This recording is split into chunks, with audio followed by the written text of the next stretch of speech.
Good evening all. Today we are going to set up the PyStar on the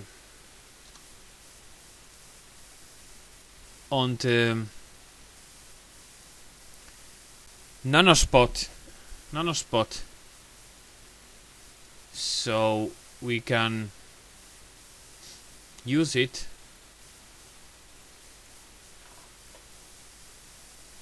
Got the problem.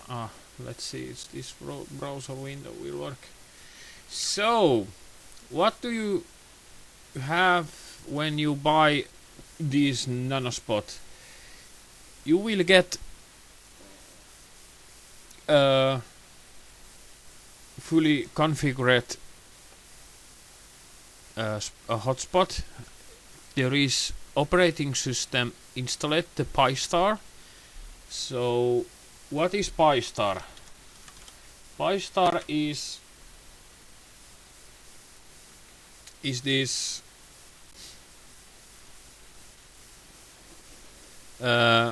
operating system with front end to the mmdvm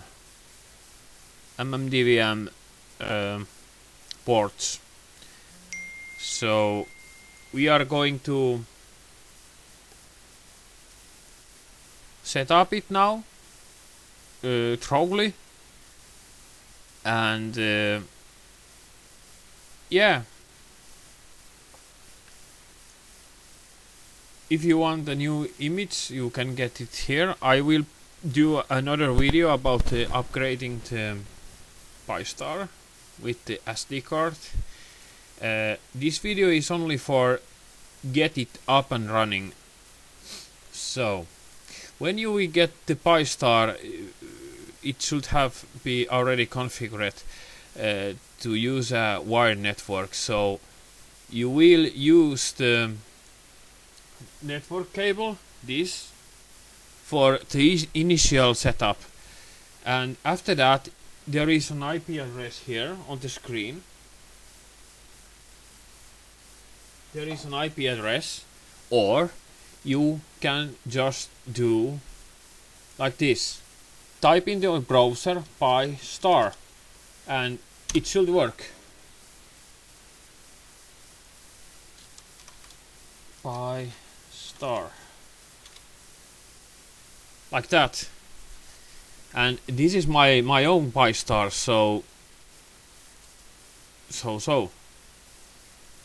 this is my working PyStar. After that you will go to the configuration and you will put this username py/star and password Raspberry. Login.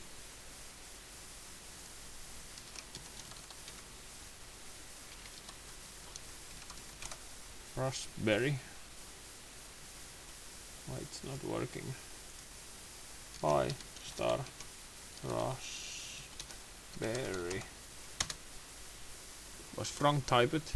So here is the password Raspberry. You will see here the password. It's Raspberry.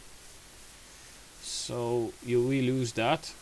Will save into the browser. No problems.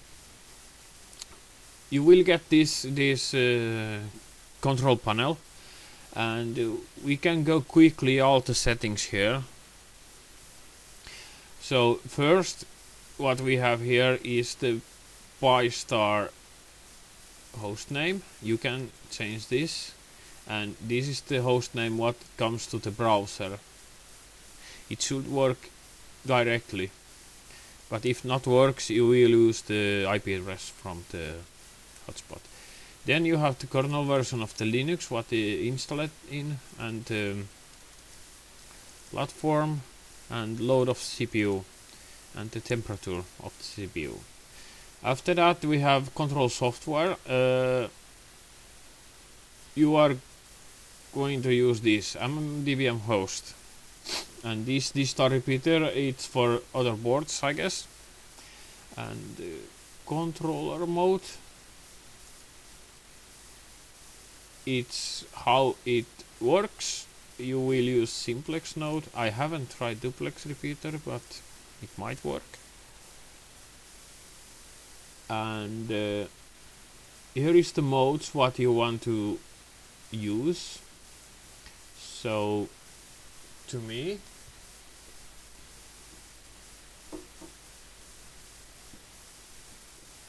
it's very bright screen. To me, I use only DMR, but you can check this all. If you have different radios, you can use them. And here is the display type. It's OLED and no port because it's connected directly to the port. And here is the layout, but this is only for Nextion, not this. So it's same what you put here. It doesn't matter. After that, we have this general configuration, and host name is that what you putting here on the browser. This is the host name. If you have multiple hotspots, you want to change this. You will change this like Pi*2, Pi*3, or bedroom repeater, or living room repeater, radio room repeater, whatever you want. You will put that unique name on your network. And after that, your call sign, your ham call sign goes here. Mine is OH1E. And after that, it's DMR ID. And my ID is this one, and 04 is the SSID one. SSID is if you have multiple hotspots or repeaters, you can use same ID and you put here a running number on the end. So I have 04 there because 01, 2 and 3 is other devices, but it's not in use actually at this moment. Here you put the frequency. Here on Finland we use this one on hotspots and 450 as well. And after this you will get your latitude and longitude where you are located. These numbers will show on the map at Brandmeister. This is not so important, but I suggest you put your own coordinates here. I haven't put it yet, my own. And this information here, town, country, this is only shown in Brandmeister, so you can put here your own city and country. And URL, it will go to the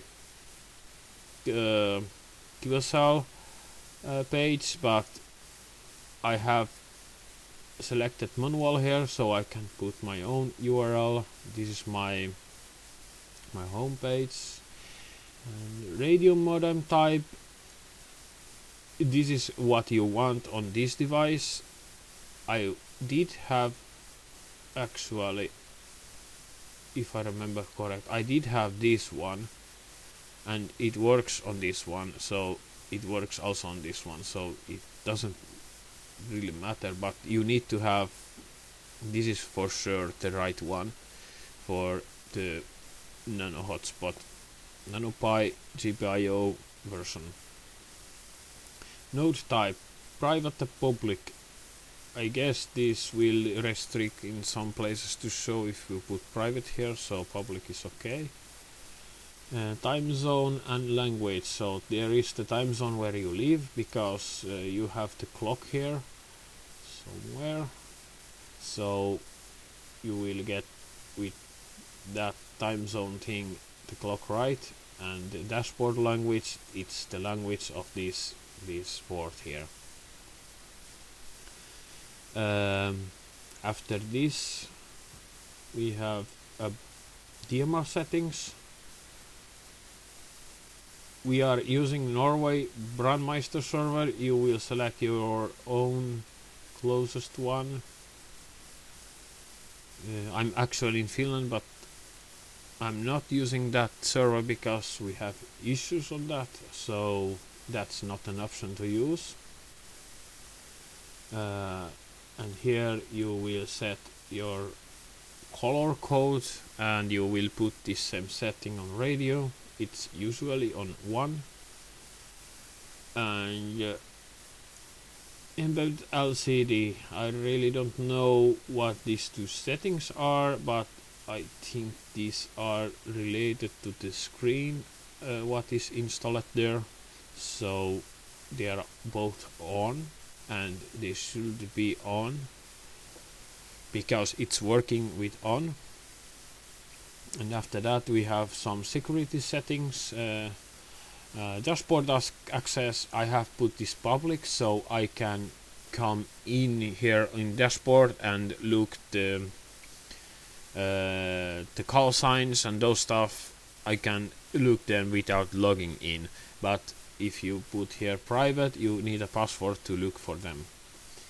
You cannot configure the hotspot without the password anyways if this is on public, so this is quite safe to put in public if you just want to go on this Pi-star address here like this, and you will get this view without a password when you have public here.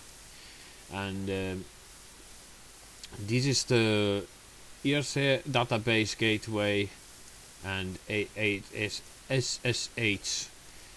I don't know what this means because SSH works, so this might take the password out. It's not good idea, I think. Leave this on public, so don't touch it. After this has these Wi-Fi settings, and let me see.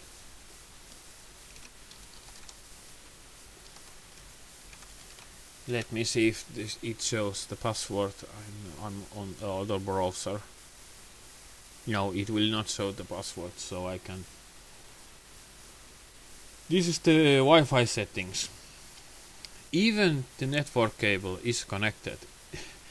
The wireless will be connected at the same time. This is very funny because you have two IP addresses, 208, and there is another IP address as well on 4 Ethernet, and they both work. I think they are preset together, so if you disconnect either of those, it will still work if you are on the same network. And you can configure Wi-Fi networks here. I have two. This is my mobile phone connection. I have put as network 0 to be first on the list because it tried to connect it at first. If I go into car, I connect the hotspot and it will connect on this one. And if it will not found it, it will connect on this one. So yes, there is multiple Wi-Fi things. There is, I think there is a bug. If you disconnect a Wi-Fi, for example, you have a hotspot on your car and you will walk away with your mobile phone out of the range, it cannot connect back. It will not connect back, at least not in a few minutes. So it might connect if you wait a little longer, but there is that can be fixed by doing a script into Linux to check out the network and just reconnect it. That's very easy to do. And here we have the username and password, so you can here change the password, and this will change also the SSH password. So it pretty much is it, this page. And we going next page, we are going to the admin one here.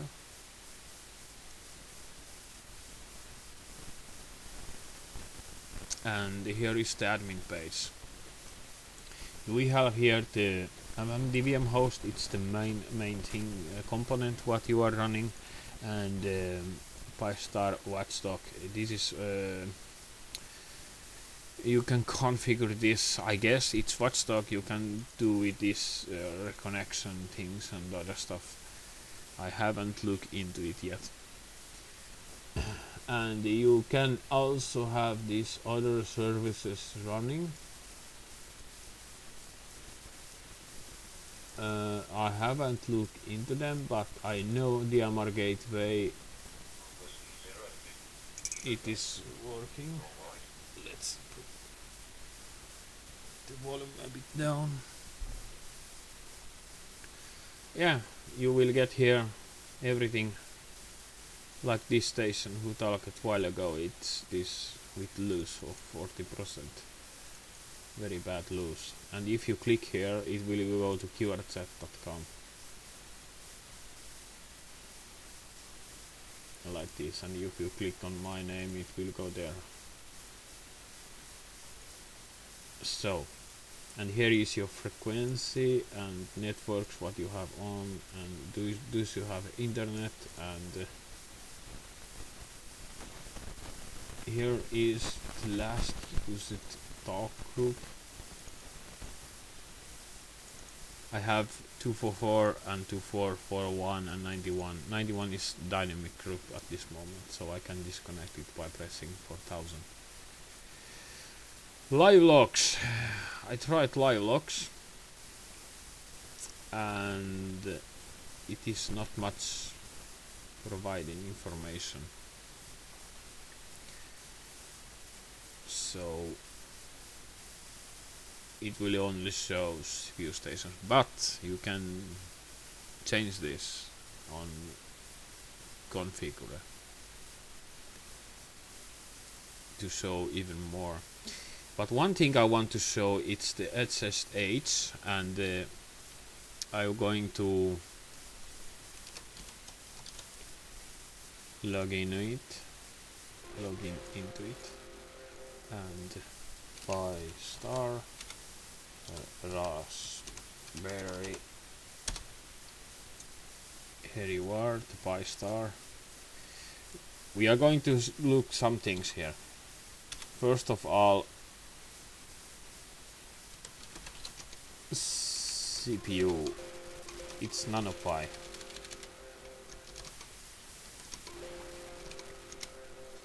It's a quad-core CPU. So, and then how much memory you have? You have only 200 used and cache 145, so you are using like 50 at this moment, only 50. So a board with 256 megabytes of RAM should be enough to use this easily.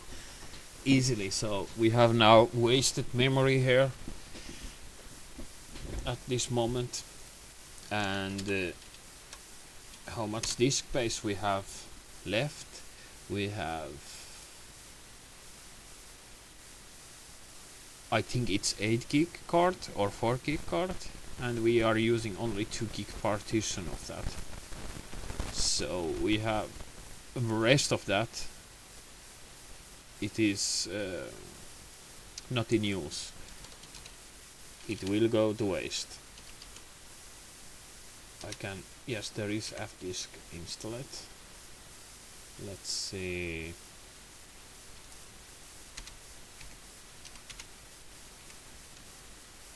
Oh, sorry about that.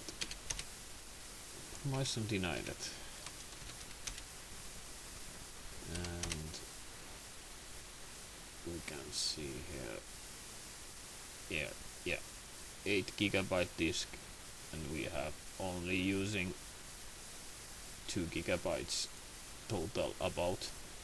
So we have a 4 gigabyte partition there, what is not in use. You can just add a new partition here if you want, like new partition, and add it, and you have 4 gig space to do your own stuff.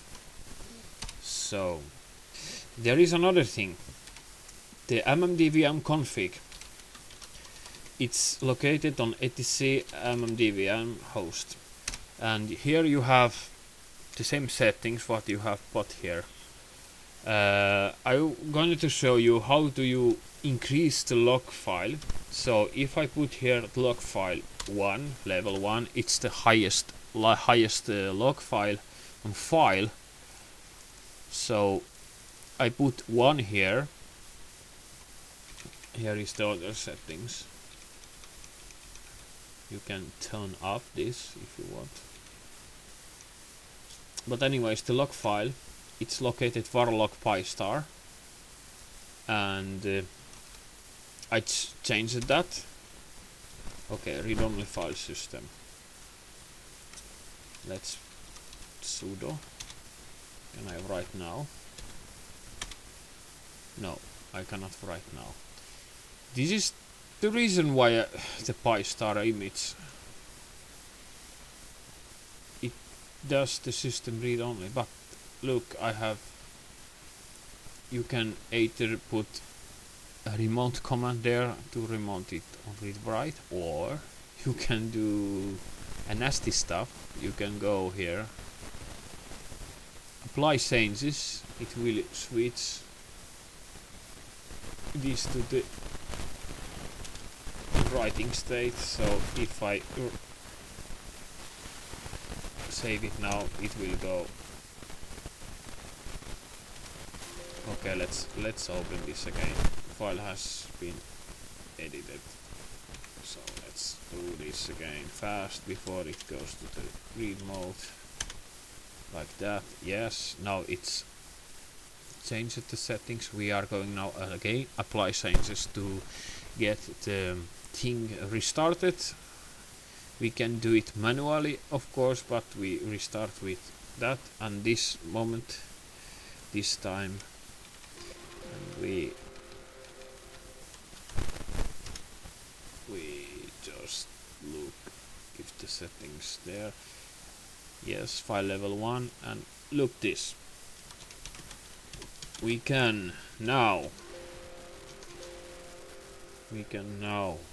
take a look on this log file, and we can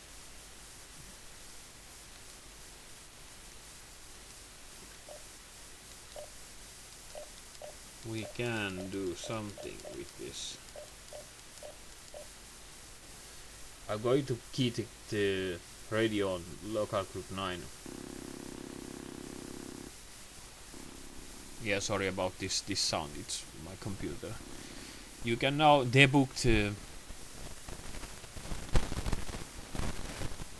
the error level like you do on repeater, and you will do this on repeater exactly as this. And you can get now the how much. So if I walk here,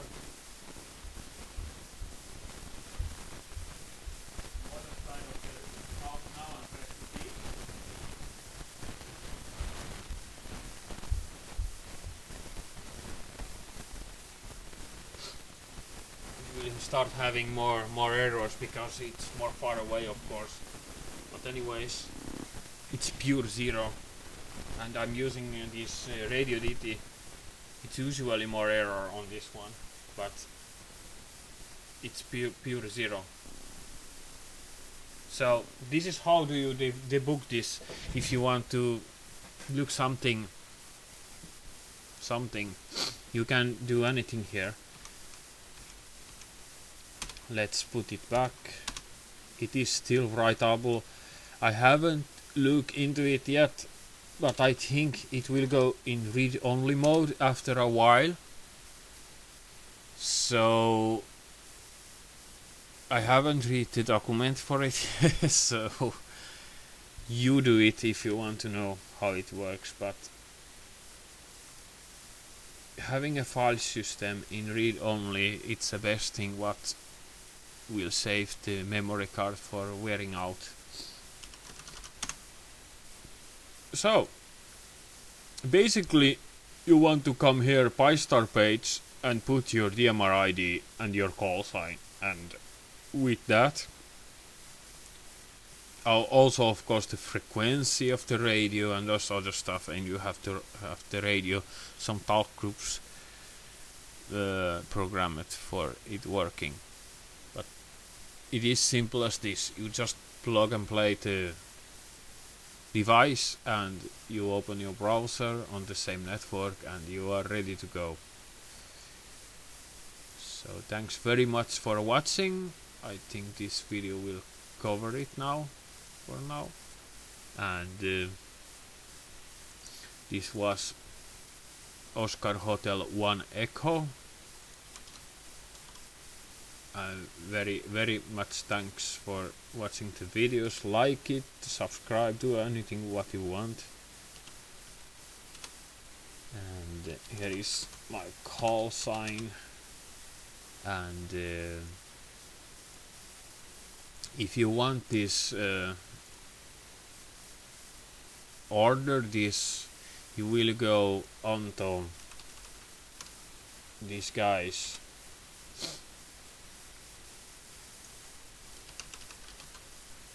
Who has been doing this?